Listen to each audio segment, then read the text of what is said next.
sebab kenapa budak Y15 takut dengan Z15 GT ni. Jom kita tengok.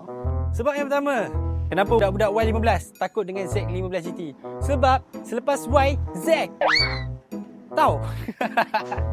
Nombor 2, kenapa Y15 takut dengan motor Z15 GT ni?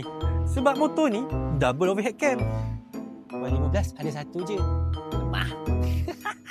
Dan yang ketiga, kenapa budak Y15 takut dengan Z15 GT? Harga dia. Yang ni RM RM9,000 tau. Untuk Y15 RM9,800. Of course lah ni lagi murah. Takut kan?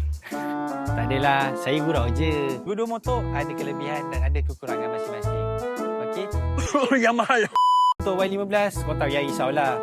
Yamaha antara brand yang paling lama dah ada dekat dalam Malaysia ni. So, untuk dia punya spare part, untuk dia punya accessories, kau pun dah tahu, Yamaha memang terbaik. So, jangan terasa hati tau, saya gurau je tadi. Z15 ada kelebihan, Y15 pun ada kelebihan. Jadi kalau kata kau berminat, cari saya dekat DM ataupun PM saya dekat bio. Ciao.